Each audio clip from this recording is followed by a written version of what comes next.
أعوذ بالله من الشيطان الرجيم بسم الله الرحمن الرحيم الحمد لله رب العالمين بارئ الخلائق أجمعين والصلاة والسلام على أشرف الأنبياء والمرسلين سيدنا ونبينا وحبيب قلوبنا وطبيب نفوسنا وشفيع ذنوبنا أبي القاسم محمد صلى على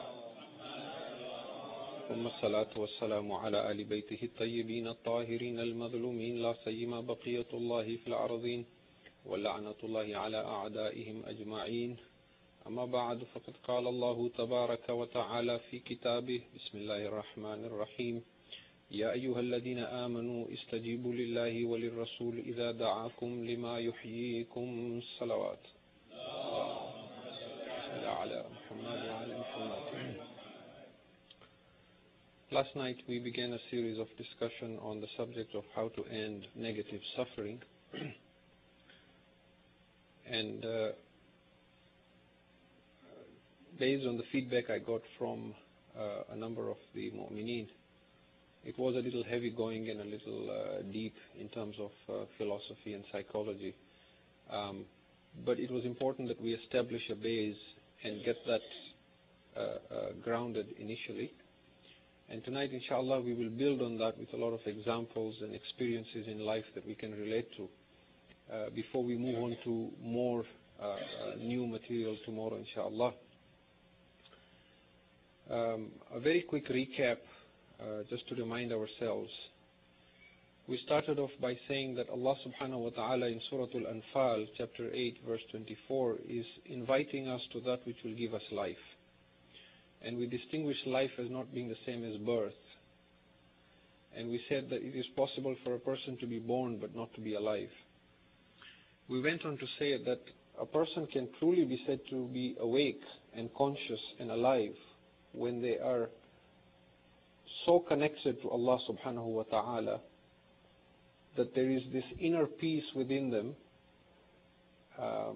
that cannot be disturbed, no matter what physical suffering or emotional suffering is on the outside. And the loss of this inner peace is what we call negative suffering. And we talked about the different types of suffering with examples, and we said any kind of suffering which is negative in its own self, such as anger, anxiety, fear, hatred, resentment, stress, worry, boredom, depression, these are all forms of negative suffering. And that if a person acquires the ma'rifat of Allah subhanahu wa ta'ala, if a person eliminates these negative forms of suffering, then it is possible for a person to go through life suffering a tremendous amount on the outside, but having a peace that cannot be disturbed.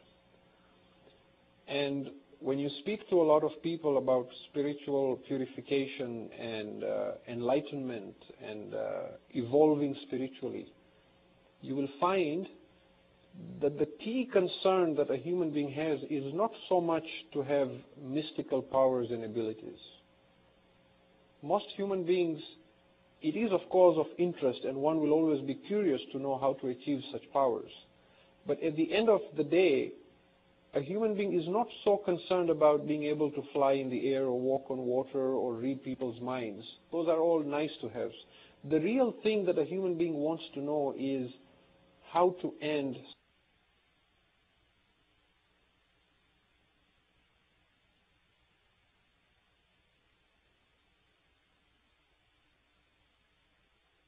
can handle suffering. They can handle the death of a loved one.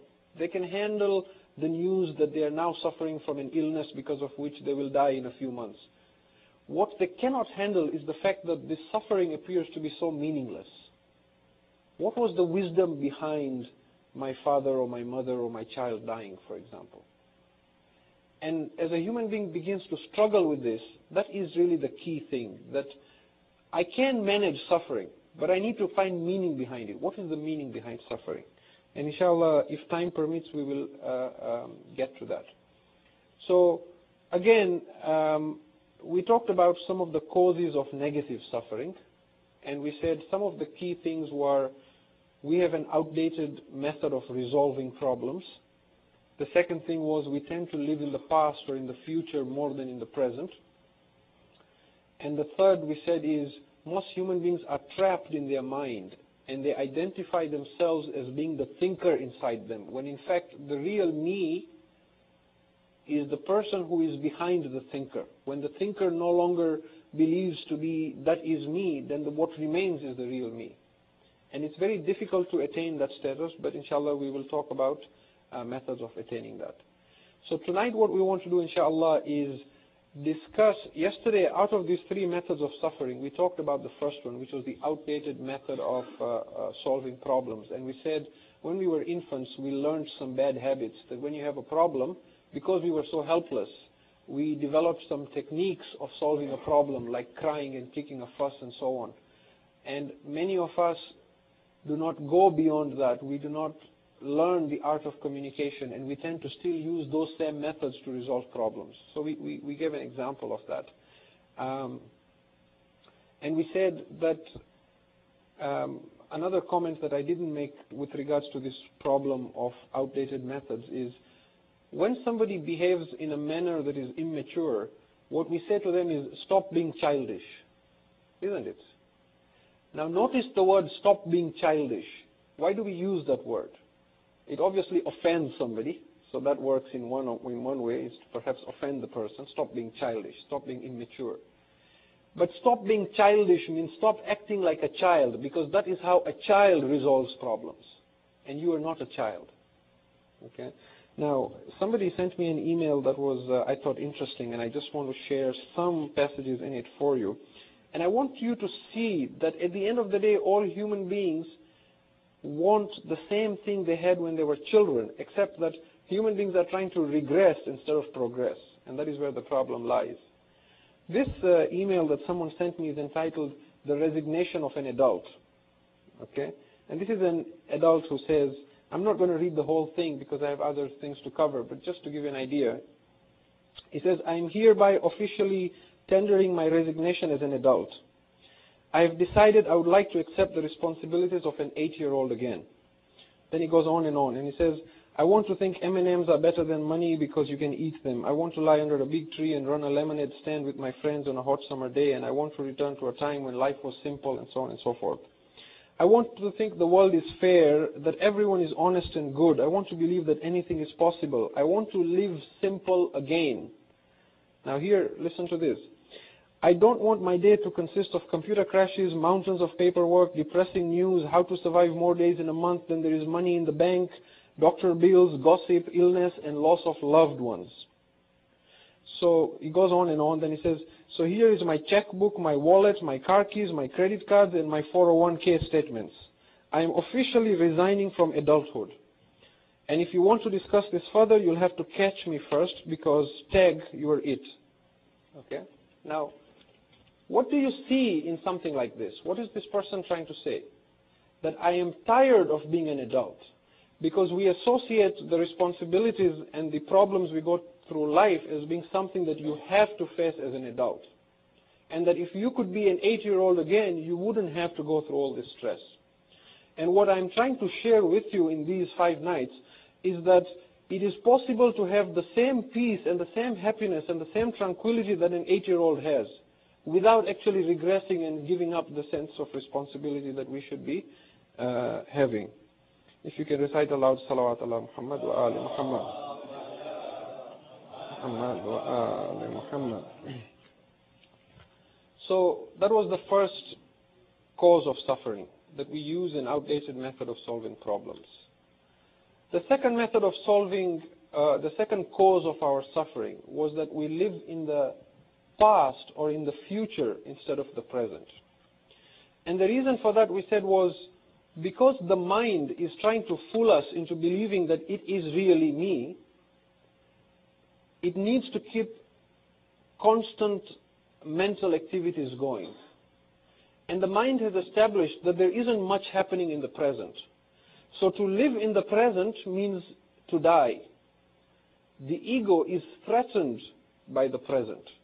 So it needs to constantly live in the past, using blame or depression or anger, or live in the future, using stress and worry and anxiety and making all those mental movies that we talked about, right?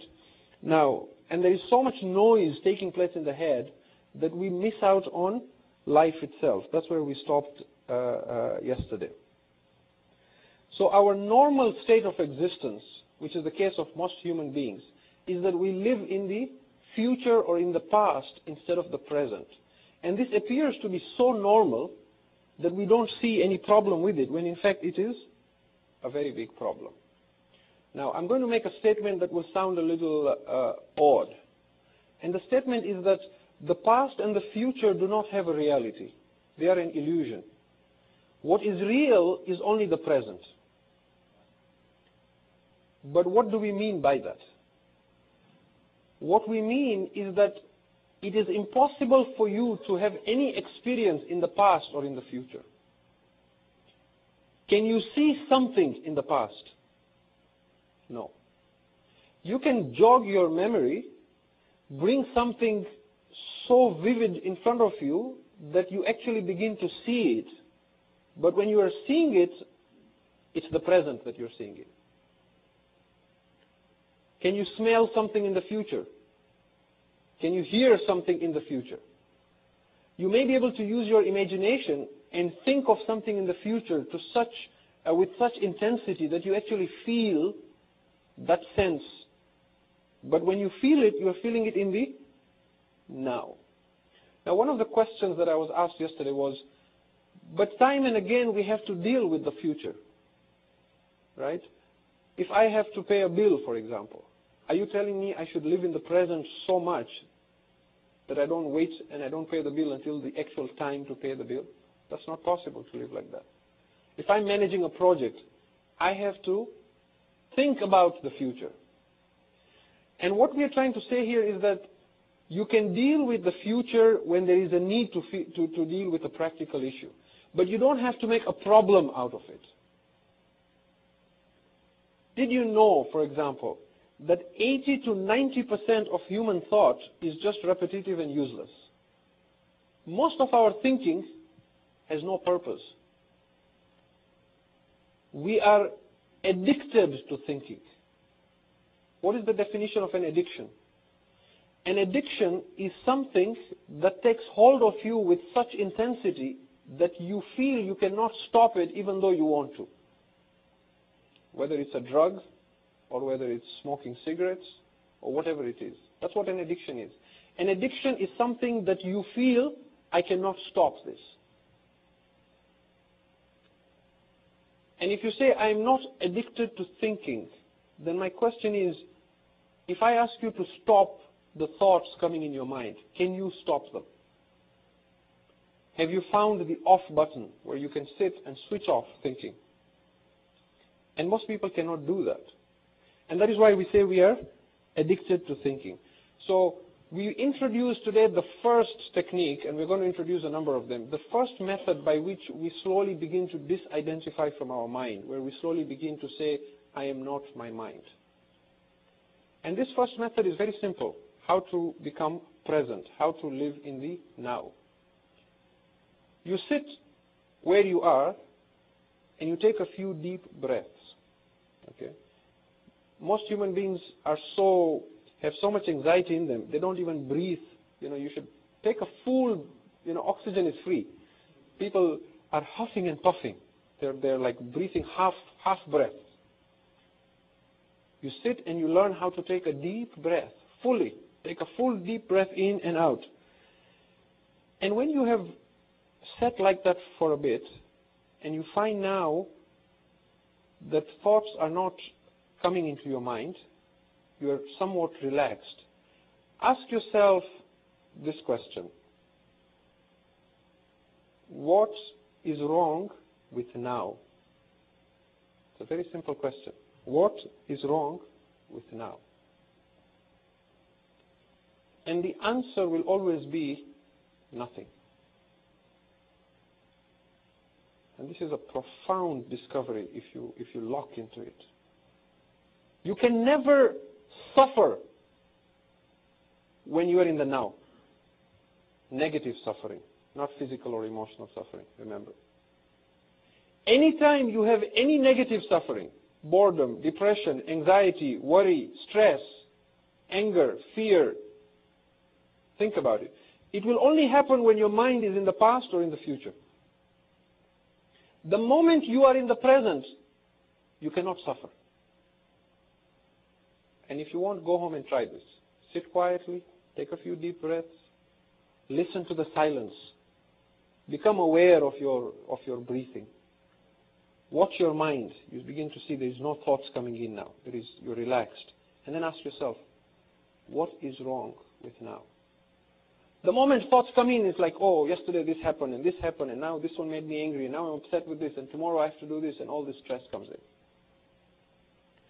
I want you to also think about something else.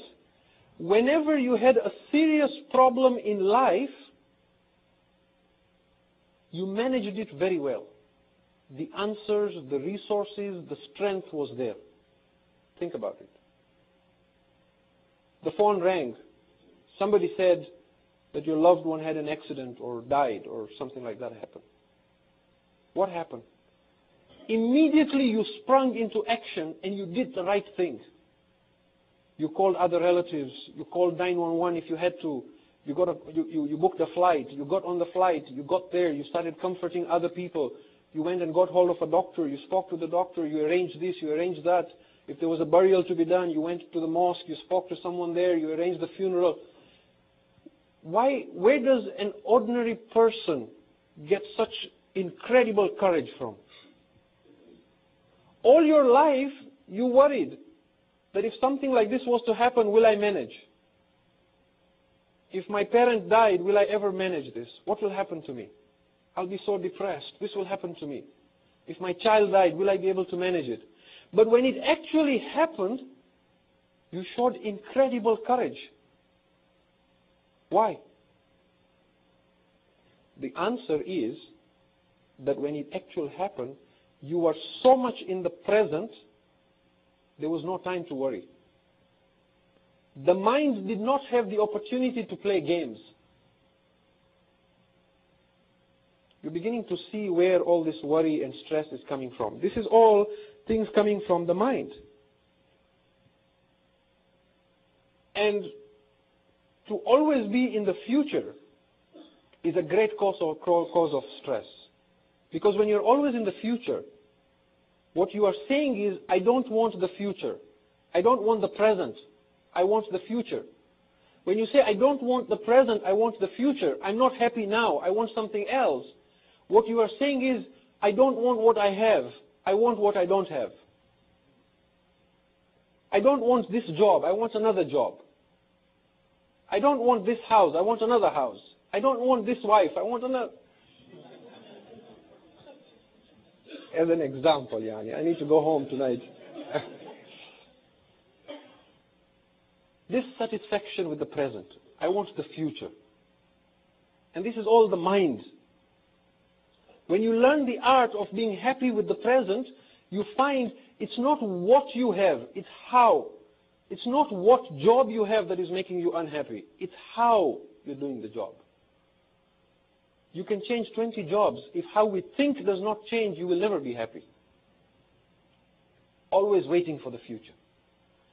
And waiting are of two kinds. There is short-term waiting and there is long-term negative waiting. Short-term negative waiting is waiting in the traffic impatiently. We talked about that yesterday. Waiting in the line at the post office, waiting for someone to arrive. Long-term negative waiting, waiting for a better job, waiting for the children to grow up, waiting to retire, waiting to become rich, waiting to become successful, waiting to make more money. Even those who are spiritual, they're waiting to become enlightened.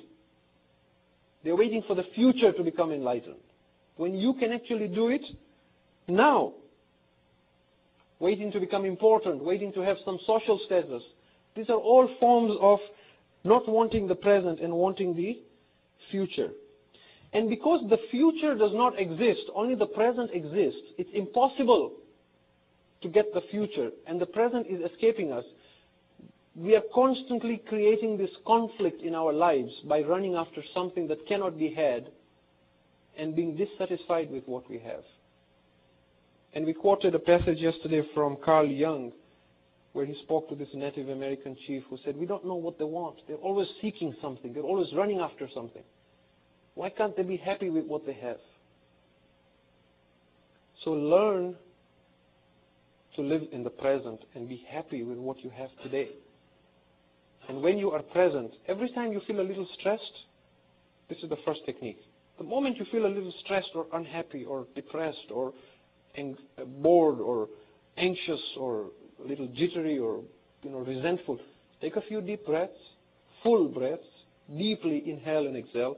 Somebody once told me there is actually a hadith from Amir al-Mu'mineen Ali ibn Abi Talib alayhi salam, Allahumma salli ala Muhammad wa ala Muhammad, in which he actually shows people how to breathe, how to sit in meditation and breathe. These are not foreign ideas that we're bringing in from Buddhism or Hinduism. These are very much part and part of Islam.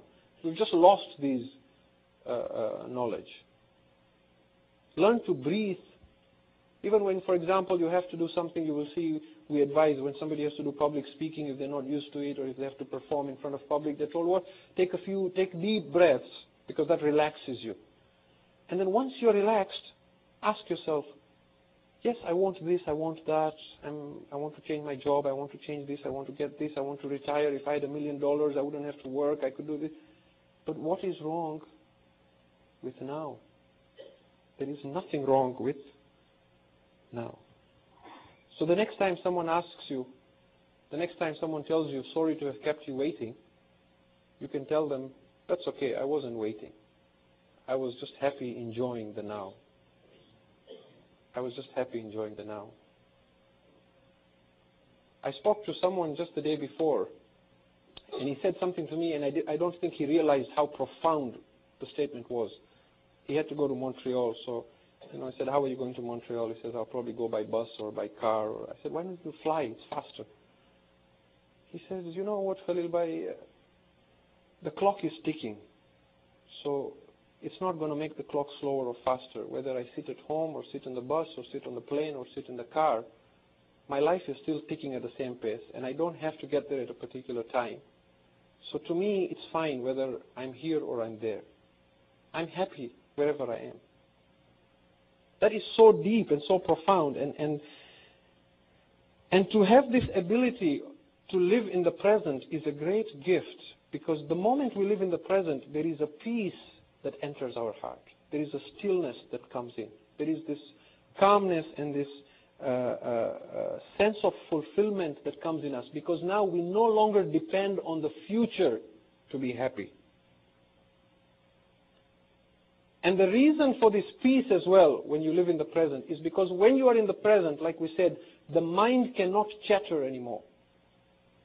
The mind cannot chatter when you are in the present. Try this at home and tell me. And so when the mind doesn't chatter, it becomes silent. When it becomes silent, the ego is on hold. So we connect to Allah subhanahu wa ta'ala. And that is why you're also told when you pray, when you recite du'as, always be in the present. There is a hadith from Imam Jaffer al-Sadiq salawatullahi wa salamu alayhi, Allahumma salli ala Muhammad wa ala Muhammad. He says, Allah does not answer the prayer of an inattentive heart. Where a person recites dua like a parrot, but in his heart there is nothing. Right? You have probably heard, I don't know if I've mentioned this before to you, about the man who trained his parrot to say Ya Allah all the time. I have mentioned this, have I? Have I not mentioned this? Okay, this man had a parrot. He trained him every time to do Asma'ul Husna, Ya Allah, Ya Allah, Ya Allah. And people would come from far and wide to come and see this. Subhanallah, this parrot can say Ya Allah. One day a cat got the parrot, and when it was pulling the parrot away, it was screaming and it was screeching away. So people came to give condolences to the man later on, because your parrot died in such a tragic manner. And the man was grieving, and he says, there's just one thing I don't understand. That all its life it said, Ya Allah, Ya Allah, Ya Allah. But when it was dying, it was screeching and screaming. It was not saying, Ya Allah, Ya Allah, Ya Allah. So the people said, that's because on its mouth there was Ya Allah, but in its heart there was screeching. So a lot of us read du'as, but what is in the heart? Allah does not answer the prayer of a person whose heart is inattentive. Does that mean that when we are not attentive, Allah is also not attentive? Na'udhu billah. Can He not hear us? He can hear us, but the problem is when we are not attentive, we have unplugged ourselves. So that connection is not there. It's like having a source of power on the wall from which there is a tremendous amount of power. Now that power and energy is there, but you have to be plugged in to get power. If you unplug, you can't blame the power and say there's no power there. So when the mind is chattering, this connection we've pulled the plug basically. And this is the essence of all forms of meditation. All types of meditation that people teach you. They tell you to concentrate. They tell you live in the present. When you're walking, be conscious of the fact that you're walking right now. When you're washing your hands, that's what you're doing. You're washing your hands. And you're happy. What is wrong with now? Don't let your mind...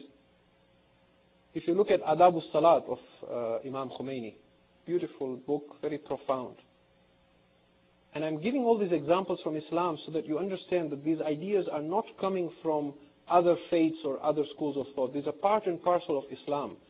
That if you're closing the door, think I'm closing the door. That's all. It's very difficult to get to that stage. When you leave just now, you go to the car, you close the door, you sit in there, take a few deep breaths. You'll be alone in the car, it will be quiet. Listen to the silence. Then ask yourself, what is wrong with now? And then come and tell me tomorrow what was wrong, if you find anything. Imam Khomeini in Adab al-Salat, he says, if you are in ruku and you are thinking of the sajda, that is ghafla. That is heedlessness. You are heedless, he says. You are ghafil. When you are in ruku, you are just in ruku. Subhana Rabbi al-Azimi. There is no thought that there is going to be a sajda. When you go to sajda, that is all. That is all. There is nothing else. Absolutely nothing else. He says, Imam Khomeini, in his 40 hadith, I don't know if we'll come to those levels of discussions, even though I promised it looks like we won't make it to those chapters, but in one of his chapters, he says, you should be so present, you should not need your memory to keep reminding you of the future. And he says the Urafa, the Gnostics, the enlightened people believe that to change your ring from one hand to another in order to remind yourself of the future is a form of shirk. And I do this all the time. If I'm late and I didn't get a chance to pray and I'm afraid I might forget to pray and I have to remember that I have to pray, I remove the ring from my right hand, I put it on my left hand. Because I'm not used to having it on this hand. So it bothers me. Every time it bothers me, it reminds me there's something I have to do. And when I read this, I was like, how did you know I do this? You know. He says, that is shirk. In the present. If you go to this website, al-islam.org, there is a section there where they have a gallery, a multimedia gallery. You could go to al-islam.org/gallery. In this website, there is a video clip of Imam Khomeini. It's like 10 seconds only, or 15 seconds, in which he's just looking down and he's talking to a crowd of people. If you get a chance, just go watch that.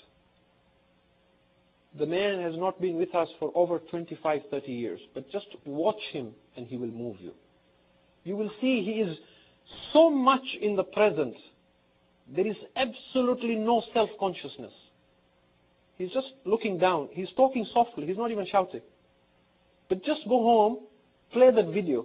It's 10 seconds or 15 seconds on. Just watch him. See the depth in the man. Truly, if there has been a man who was enlightened and awakened in our generation. When he used to do wudu, he was so concerned about not wasting water. He would open the tap, take a handful of water, he would close it, wash his face. Then he would open it again, take some water, washes. And every time he took the water, he would turn towards Qibla. He's already doing ibadat when he's doing wudu. So if he was near a basin and it wasn't near Qibla and Qibla was that way, he'd take water, close the tap. Then he would turn towards Qibla, wash his face, turn again, take some water, turn towards Qibla, wash his right hand. What do you see in a man like this? He is totally present, totally in the now. And we seem to have a problem.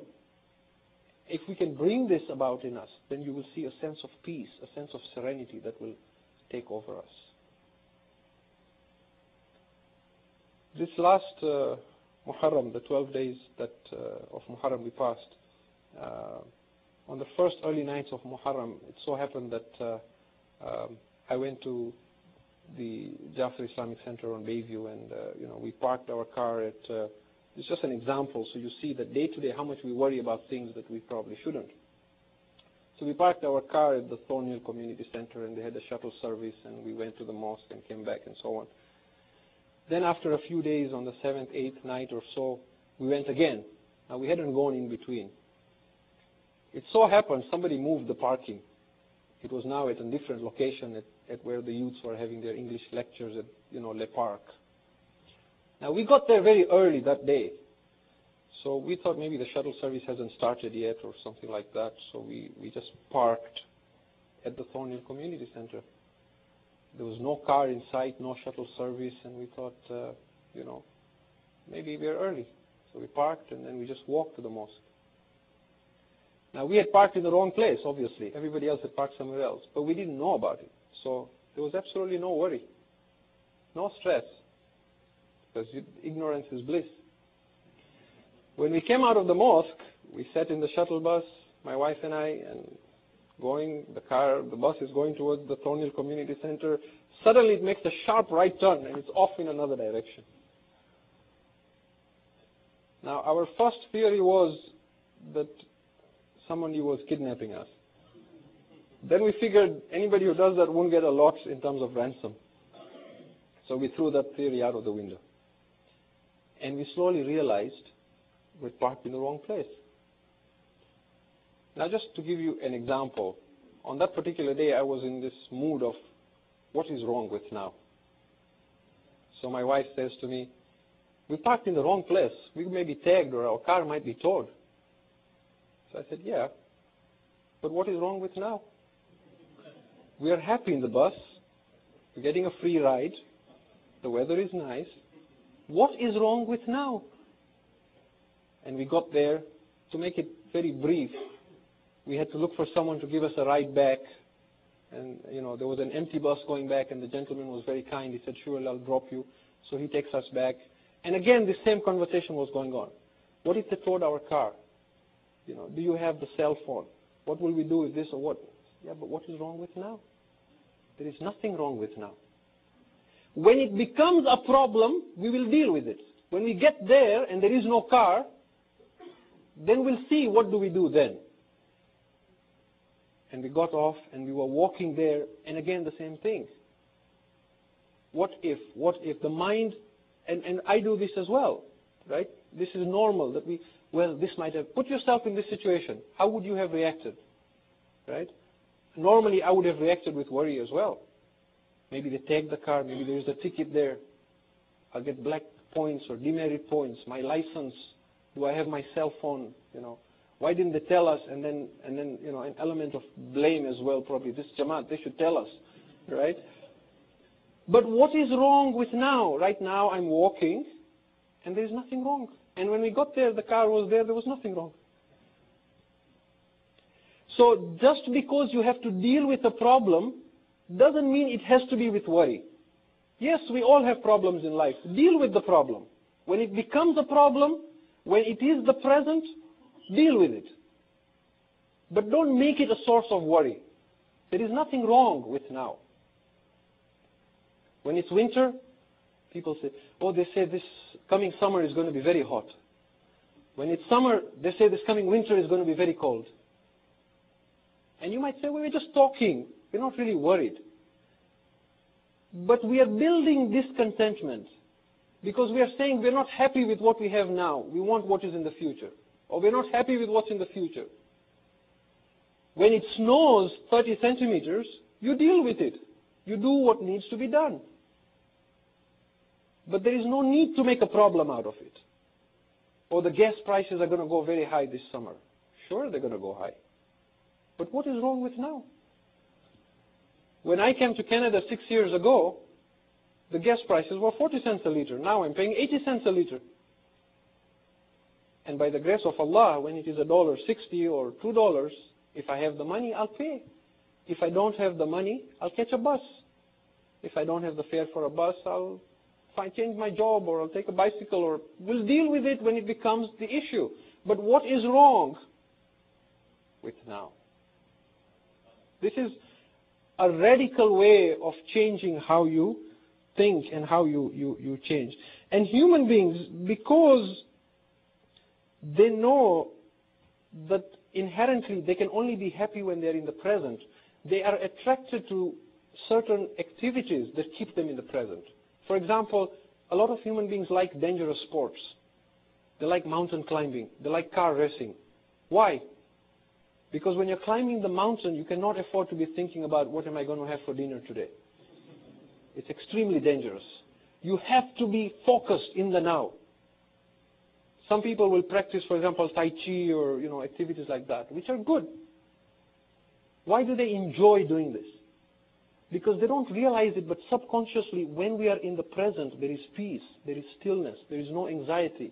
So we like such things. The only problem with these activities is then you become addicted to it. Then you can only be happy when you're climbing a mountain. And you can't always be climbing a mountain.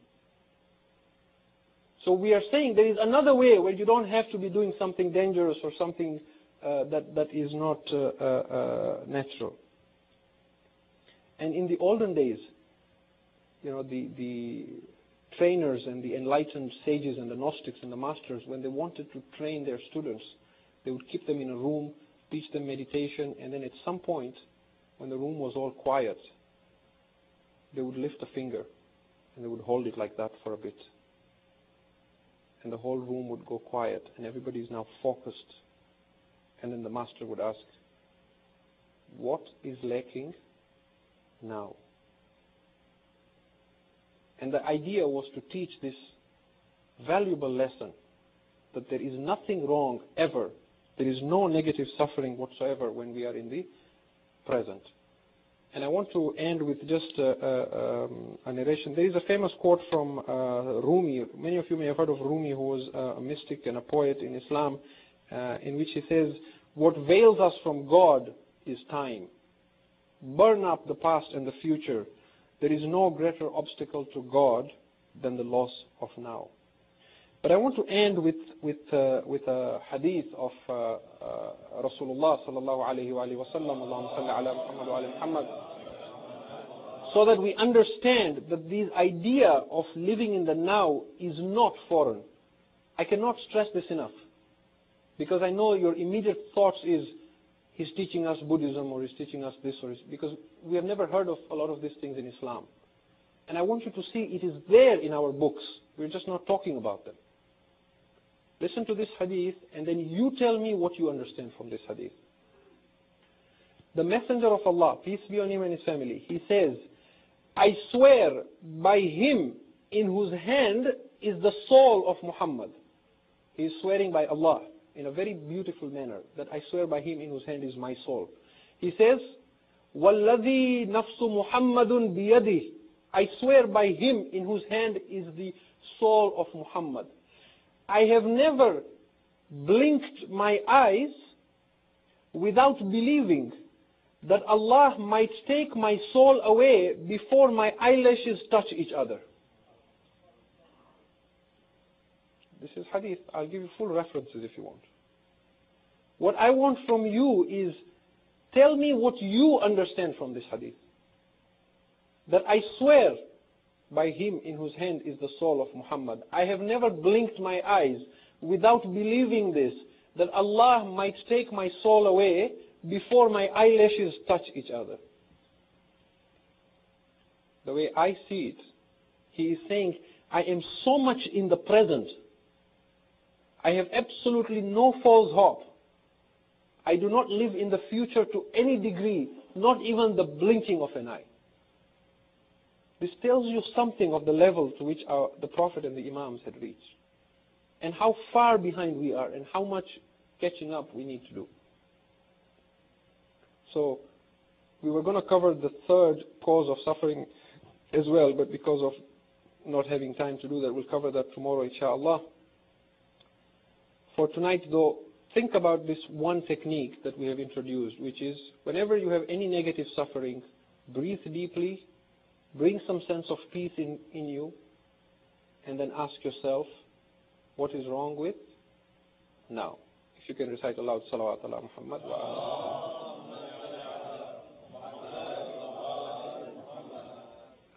Last night we started talking about the Ahlul Bayt's journey from Karbala to Kufa. And tonight we continue with the journey from Kufa to Sham. We are told that when the Ahlul Bayt alayhimus salam came to the close to Damascus, as they approached the gate, Kulthum found out that Shimr la'anatullah alayhi was in charge of the army.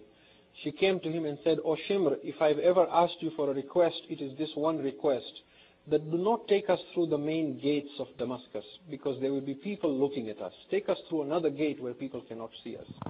And Shimr, hearing this, said, "I will do more than that." He took them to the gates, through the main gates, and he kept them there for 3 days first, waiting outside. Then he sent a message to the people of Damascus and said, "Decorate your houses and prepare to celebrate as we bring the head of Hussein into Damascus." And the people began adorning their houses and celebrating. As the Ahlul Bayt were taken in, the women began playing drums. Imam Sajjad alayhi salam says, "I was tied in chains and I had no turban on my head. And there were people throwing stones and fire over us. And when fire would fall on my head, it would burn me, but I did not have the means of removing this fire from me." He says, a man by the name of Sahal bin Sa'id happened to enter Damascus the same time with the Ahlul Bayt alayhimus salam. He came to Imam Sajjad alayhi salam and said, "Yabna Rasulillah, I am one who has seen your great-grandfather, the Prophet himself. Tell me what I can do to help." Imam Sajjad alayhi salam says to Sahal, "Oh Sahal, if you can give money to the person holding the head of my father on a spear, tell him to move a little ahead so the people do not see the women from my family." Sahal goes to this man holding the spear, the head of Imam Hussein on the spear, and says to him, "Oh man, I will give you 100 dirhams if you move a little forward and don't stay close to the women." The man goes ahead. As the caravan moves a little forward, an old man standing on the road says to Imam Sajjad, "All praises to Allah who destroyed his enemies." And the Imam immediately realizes this man has been brainwashed by Muawiyah and Yazid, and he speaks with ignorance. He said to him, "Oh man, have you ever read the Quran?" The man said, "Yes, I have read the Quran." He said, "Have you read in the Quran, قُلْ لَا أَسْأَلُكُمْ عَلَيْهِ أَجْرًا إِلَّا الْمَوَدَّةَ فِي الْقُرْبَى," that I don't ask you for any reward except the love of my family. The man said, "Yes, I have read this." Imam Sajjad said, "We by Allah are the qurba that you are cursing." He said, "Oh man, have you read إِنَّمَا يُرِيدُ اللَّهُ لِيُذْهِبَ عَنْكُمُ الرِّجْسَ أَهْلُ الْبَيْتِ?" He said, "Yes, I have read that verse." He says, "We are that Ahlul Bayt about whom Allah says, وَيُطَهِّرَهُمْ تَطْهِيرًا." Oh man, have you read the verse of Quran where Allah says, وَلِلَّهِ خُمُسَهُ وَلِلرَّسُولُ وَلِذِي الْقُرْبَى, that for Allah is khums and for the Prophet and for his family? He says, "Yes, I have read this verse of the Quran." He says, "By Allah, we are that family that you are cursing." The old man took his turban and threw it on the ground and said, "Yabna Rasulillah, forgive me, for I did not know." When Yazid came to know that people were turning against him, he had the man beheaded. Some women ran inside to the court of Yazid and went to his wife Hind and said, "Oh Hind, there are women who have been brought as prisoners if you wish to come and meet them." Hind came out being carried on a throne in front of the ladies. Zainab alayhi salam saw her and immediately recognized that this is Hind, who was once a servant in our house, in the house of Ali. Hind came to Zainab and said, "Oh women, from which city do you come?"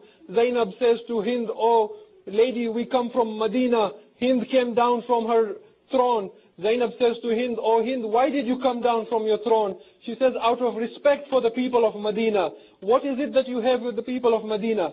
She said, "I have a question to ask you, O prisoners. Do you know the house of Ali bin Abi Talib?"